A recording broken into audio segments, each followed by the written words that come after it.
Really excited. I even have the book here to be talking with Daniel Stewart Olmes, who is the president and chief operating officer of Accelerate, and also first-time published author. So, gonna have his book. So, we're here to talk about the book.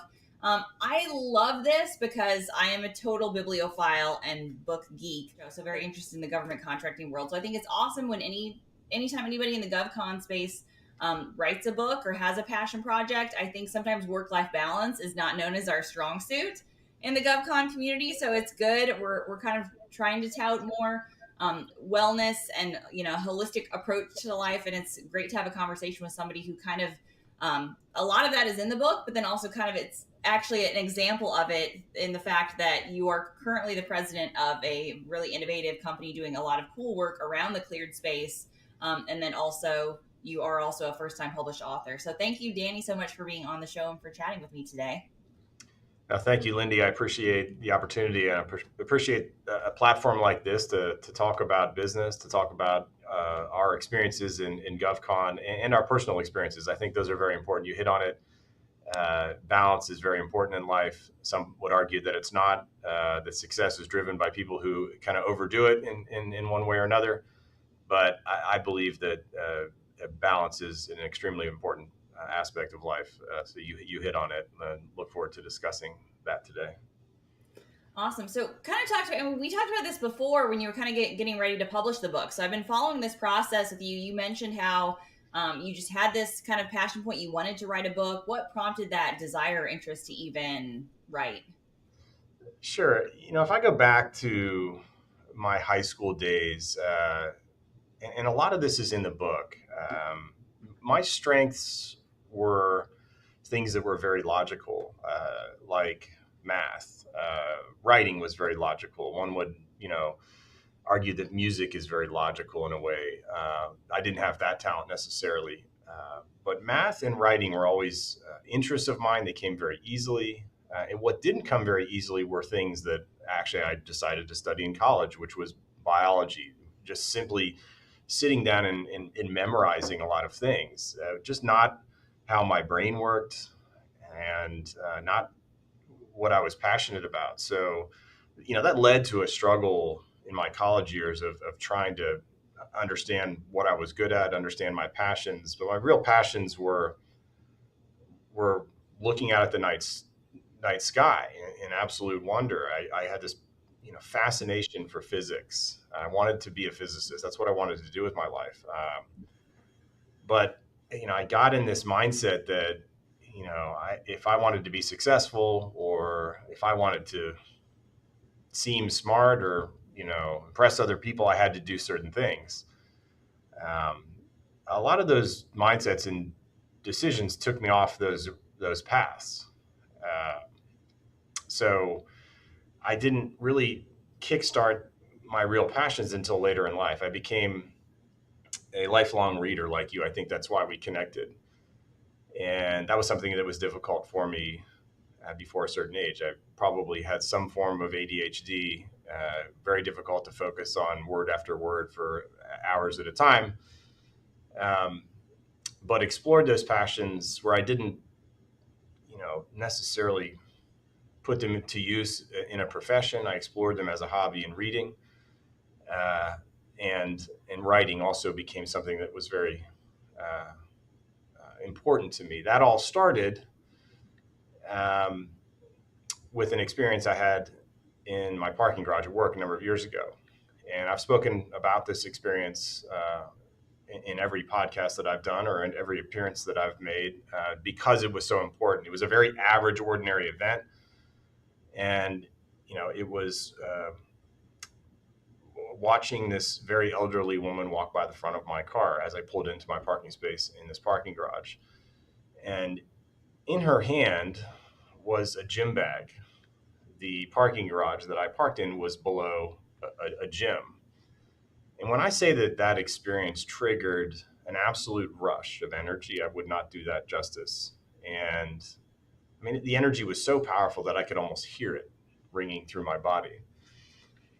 And what dawned on me in that moment, that if I could have that type of experience with a total stranger on an average day, completely unexpectedly, that I could probably have that experience with many other things, and that potentially I was missing a whole lot of the world around me. And what that old woman really, you know, enlightened for me was the importance of strength and endurance, and not necessarily physical strength, but spiritual endurance, emotional endurance.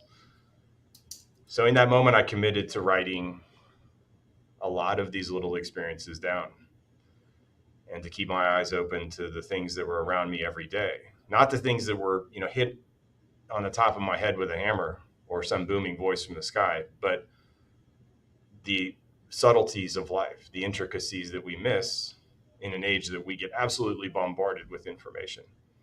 And a lot of it negative, right? A lot of it's not very well intentioned and good for us necessarily. So that's a long answer in saying how I developed a passion for writing, and particularly what I wanted to write about. The last thing I'll say is that I write it from the perspective of an ordinary life, which I think I lead. And I think that extraordinary has a very warped definition these days. That to be extraordinary, you have to break records, you have to make $1 million, you got to be president of a company. Nobody in their right mind would say that somebody worked for 30 years on the factory line, who was a good person and absolutely loved life, wasn't successful. So I wrote this book because I believe that definition is getting further and further from one being useful to people and one that inspires people. So that's it. Yeah. That I was love that. And I do think that is like what you see throughout the book. And it's kind of this changing this focus from, we do tend to look inward and look down, and you're kind of pivoting the focus out and saying, hey, there's a lot of, as you would say, extraordinary experiences, hidden within the ordinary. People just take a minute to stop and look at them. So again, I read the book because I had met you before. And so, met via video. Are we allowed to say that now? Post-COVID times, I meet only people via video and not in person. Someday we'll meet in person. It'll be fantastic, Danny. Yeah. But I had, connected with you. The book resonated with me, but it was not necessarily what I expected, because it talks a lot about your personal life, but your career is certainly some small part of it. So, again, I am in the GovCon space, so I kind of, want to address that a little bit. How did you maybe decide what stories to unpack or talk about? When was your career a part of that? And then when maybe was it not? And was that even like a thought process for which stories to include and which not to? If that makes sense. Sure. I think a lot of the stories, about midway through the book, I talk about my career and how it became what it became. Maybe some of the areas where I got lucky. Why I got into certain professions versus others. And it goes back to what I mentioned about my experience in college and education. I picked things that I wasn't good at. I wasn't passionate about it. Actually, I picked things that covered up insecurities of mine. If I major in biology, I'll seem smart. If I tell people that, I'm committed to big ideas and big problems like AIDS and cancer, that somehow that will put me on a different level of other people. Those were all lies that I told myself and other people. I went to an out to work day at the National Institutes of Health in Bethesda, Maryland. My next door neighbor was a head researcher at the National Cancer Institute, and it was like a foreign language. It was like something. It was a totally unique experience. It was fascinating, but it wasn't what I wanted to do. And I came out of that experience. I said, hey, I did the out to work day at NIH, and everybody's like, wow. And I was like, well, I'm going to go tackle big problems like AIDS and cancer. Like I said, I didn't want to do that. I wanted to study the stars. About halfway through college, I got an internship with Coopers & Lybrand, which was the predecessor company of PricewaterhouseCoopers. I only got that because my uncle was the chief operating officer. It's not what I wanted to do. And I only got that. I didn't have a 3.8 grade point average to get that internship. I was there because I knew somebody. In that chapter that talks about my career and my start as an intern, the gentleman that I sat next to was friends with the CEO. And we both looked at each other at one point. And it's a funny exchange in the story that, like, they're like, how did you get here? Well, how did you get here? And lo and behold, 20 years later, we lead Accelerate Solutions. He's the CEO and I'm the chief operating officer. And it sort of testifies to the fact that relationships probably matter than most things, that your career is going to take, 10 different turns that you couldn't anticipate or didn't want necessarily. But at the core of all of that is human relationships. Um, so, I got into GovCon. I got lucky. I didn't deserve to be there. I got an internship I didn't deserve. I didn't screw it up. I was offered a pretty good job when I graduated. That again sounded prestigious. Oh, you got an offer from PricewaterhouseCoopers. You must have done something right. You must be incredibly intelligent. No, that I sat and stared at spreadsheets for the next 20 years. I referred to it in that chapter that I talked about my career as a white collar death sentence because I slowly abandoned everything I ever wanted to do. And I knew it. I had genuine anxiety on my first day of work because I knew it. I was like, this is not what I want to do. Now, it led to a great career. I'm not going to say that it didn't, but it wasn't what I was passionate about. And people ask me all the time, would you go back and change what you did? And I don't know if I can answer that right now. Like I said, I developed in a hobby what I was not able to do in a profession. What's interesting about that is that had I become a physicist like I wanted to, or a mathematician, I might not have physics or studying that as a hobby later in life. In every way, reinforced an already strong faith that I had. And I might not have gotten there had I done it as a profession. It might have actually derailed my spiritual life. I talk a lot about my spiritual life in the book. So would I go back and change things? No, probably not. And I got to a place where I really enjoyed what I did and I was passionate about the work that I did. But it didn't start off that way. Yeah. Well, I think you hit on a right blend of things. I think we talk a lot about what we're passionate about, but sometimes we don't talk enough about what we're good at, as well. Like you can be passionate about something and not do it well, and that's not going to work out. You kind of have to have some blend of both. I'd be curious what your perspective was. I tend to lean on the side of like, pursue what you're good at. And I think as you start to get, I'm somebody with low self-esteem, so I need to ride that train of some positive reinforcement. You get that positive reinforcement and then it builds up your passion for that thing. Sometimes people might have a passion for something, they're not good at it, and it's just gonna sink you to the ground. I don't know, do you have thoughts on that? Like, how do you kind of, blend that pursuit of what you're good at but then what you're passionate about? Because you said you were pursuing biology, which you just sounded good, but wasn't actually something you were, really interested in. Yeah. I mean, in the book, I talk a lot about my personal struggles, substance abuse being one. I struggled with alcohol for many years following my years in college. And I go back and ask myself, why did I drink? Why did I overdo it?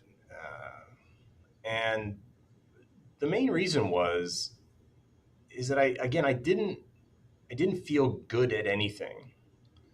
I didn't pick things that aligned with my strengths. I didn't have the opportunities and the experiences that I wanted as a result of that. And there was a lot of dissatisfaction in life because of that. A lot of confusion. And, not to say that, this is the experience for most people. Like, do we ever actually perform in a job what we studied in college or what we actually were passionate about as young people? Probably not. And maybe the world's not set up to really do that. If that was the case, then every person that grew up in my era would be Indiana Jones or Luke Skywalker, right? And maybe that's not realistic, and you have to dial that back a little bit. But again, I didn't choose things that I was good at all, and I struggled. I mean, I got to the business world. I had no idea that you could even enter a formula in Excel, much less calculate a profit and loss statement. And I found myself in this environment where everything was a foreign language. And I did my best. The only thing that I did was cover up how bad I was and how naive and inexperienced I was.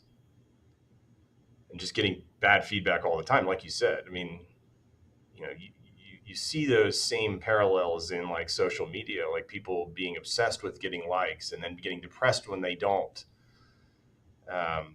So I think that paradigm exists in a lot of different things. But for me, it was, I was not, the other thing that I was passionate about mountains. I wanted to be a mountaineer. I write a lot about, in that story about my career, I write about an adventurer named Jamie Clark, who wrote the foreword to my book, who was actually the concluding motivational speaker of our final intern event that summer between my junior and senior year of college. And he spoke a lot about his attempts at Everest.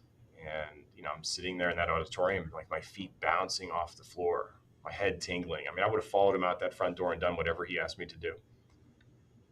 But right there in that seat, in that auditorium with 500 other interns from around the country from all the big five, I knew it was gone. That dream was over. And so, that just led to that led to years of dissatisfaction. It took me a long time to try to figure out how to write. Well, that actually tees into one of my questions here, which was talking about how chance encounters had led to big revelations. I would say that seems to be a current of the book, because a lot of it is, again, these ordinary moments that led to extraordinary revelations. Like, and again, there's a huge spiritual undercurrent. You're getting a lot of, the Lord, higher power. I'm a Jesus person, but whatever. Like, there's someone is speaking to you through those moments, and you're perceiving that and then acting upon it. So can you kind of maybe talk about that? Maybe at what point did you realize some of these? You mentioned that pivotal one, in the parking garage. Was that really kind of open your aperture to saying throughout, and then you started seeing all of these other moments spiraling together? And then did that give you the capacity to look backward as well, though, and see how things like that meeting with Jamie Clark have led to, insights and opportunities that you maybe wouldn't have experienced or realized on your own? Yeah. You mentioned, being a Jesus person. I've studied, I've read hundreds of books in my life. I've studied Hinduism, Buddhism. I was raised as a Christian. I studied even New Age philosophies. And the number one theme that weaves itself through those traditions, regardless of what you believe, is that we tend to live in a place that responds to our decisions, our energy, our kindness, the love that we put into the world. And I can't describe what that is. When I say the universe responds, I think that if you do enough of the right things, you make enough of the right choices, that if you're kind to people and you develop the right types of relationships, if you have a good attitude, I mean, everything is about attitude, right? The world that you experience is just information at the end of the day. And, one of my favorite quotes is by Viktor Frankl, who wrote Man's Search for Meaning. He's the Austrian psychologist and Holocaust survivor. He says, in between the stimulus and the response, there is a space. And in that space is how you choose to respond to or choose to reflect on what just happened to you. And it's in that space that determines your growth in life. So everything that you experience, there's a choice in how you reflect on that. That freedom is fundamentally never taken away. I say that understanding things like mental illness and in other situations, but for the vast majority of us, that decision on how you reflect on information is not taken away. So, again,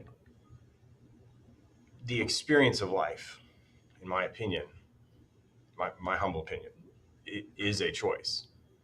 That choice being far more difficult for some people than others. I fully give respect to that.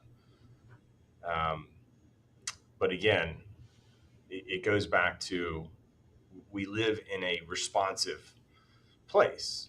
So, you know, all of the decisions you make, all of the people you meet, whether they're strangers or loved ones, um, your experience of that is a choice. And you asked about looking backward. Um, in Christian traditions and in many other traditions, the idea of forgiveness is paramount. And usually people mistake that as a condoning of somebody else's behavior.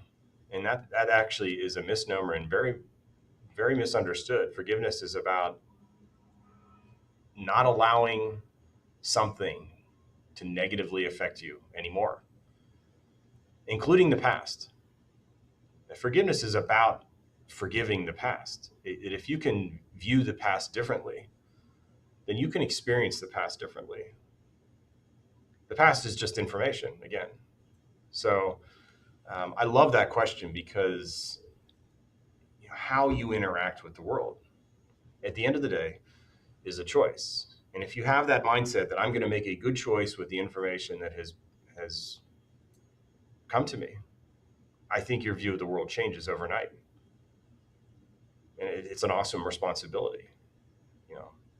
Yeah. So Well, I mean, we all have, we are responsible for our own actions and attitudes and responses. I think it's sometimes people forget that, and so I think the attitude and, I mean, I'm a positivity warrior. I was toxically positive before it was a bad thing to be. So that's tends to be where I come from. But I do think that ties into a lot of things, and I would love to have you hit on a little bit, writing, living, working in the DC metro, which can seem like a different place, right? We don't think of DC as like the home to all the creatives. I can say that as someone who lived in DC, where I was like, New York, that's where they care about fashion creatives. We're just about, we're about government, again, GovCon space. So has living in DC, growing up, kind of in the DC, DMV metro area, how has that influenced your life, your writing, your storytelling? the DC area has changed quite a bit since I was a kid. When I was a kid, it was a very static group of people. Most everybody worked for the federal government, was a civil servant in some way or another, or they worked for state and local government. And, a lot of the big defense contractors, big companies moved into the area, and that brought, a very transient population. But what that brought was a lot of different types of people, different attitudes, different perspectives, different upbringings, different values. And I think one of the challenges that we all face in this area is that it's a very wealthy area. Everybody who lives in Northern Virginia will say you live in the Northern Virginia bubble.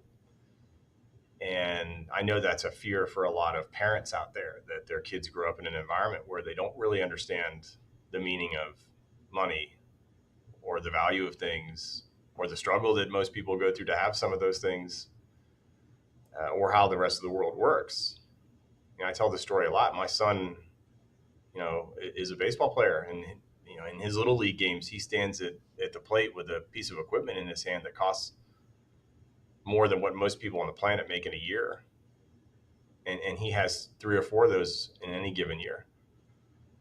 Um, and I'll tell you a really short story that I think impacted me as a parent, and it was one of those kind of quintessential moments in an adult life where you see something click, right? In particular, in your children's view of the world. And we were going to go do some volunteer work at a place called the Al Dulles Area Muslim Center in Herndon. It's called the Adams Center, and they were having a coat drive for the Syrian refugees. And we're getting ready to go, and my kids are sort of complaining. They didn't, they don't want to go. They want to sit there and watch cartoons. I mean, they're like 8 or 9 years old, right? Or play Fortnite or watch YouTube. They're doing something else. Couldn't be bothered. And And I didn't lose it, but I sort of like, I got a little frustrated. I said, I need you to sit down. And they saw the look in my eyes. And I Googled Syrian refugee children. And I took the phone, I said, and I swiped pictures for 4 or 5 minutes. I said, these are the people we're going to help. And I mean, I showed them the horror. And it was clear that they had no idea that that even existed. That's not something they see in their neighborhood. You know, when they go to the bus stop, they don't have to worry about stepping over a piece of burning trash, you know, or what tent they're going to live in that night. It just, they don't see it. And when I say it was a somber car ride, I mean, they're staring out the window. I mean, it was like their world was just blown up. But when we got there, they were ready to help. I mean, mission accomplished, right? And I don't, and not all of my life is that intense. But with things like growing up this area, there is a perspective that is lost, I think. And then going back to why I wrote the book, I think that, you know, there is a chaotic, anxiety-ridden experience in this area because, I mean, it's such a grind. It's so competitive. It's so focused on winning and material wealth. And I don't mean to go off on a tangent about that, but like, it is true that the subtleties of life, where the real meaning and happiness and joy can be found. You know, you talked about being a Jesus person, where the Holy Spirit resides, the still small voice. Again, we lose the ability to tap into that if we don't make a conscious choice in the moment. And that's what I think, you know, it's a challenge. I mean, we live in an area with wonderful opportunity, and that should never be taken away, but it comes at a cost. So, you know, yeah, I could probably talk for hours on that, on those points. But it's a great question. Yeah. Well, I love that. I don't want to take up more of your time, and I do. We have limited airtime as always, but Memoirs of an Ordinary Guy. If you like these stories, you get a lot more of them. So again, he is not giving you all of his best material. I hate it when you watch a preview for a movie, you know, and they give you all your best stuff. So there's a lot more, even better stuff in the book. So check it out. Danny Olmes, thank you so much for being on the program, and appreciate your time today. Lindy, thank you very much. Enjoyed it.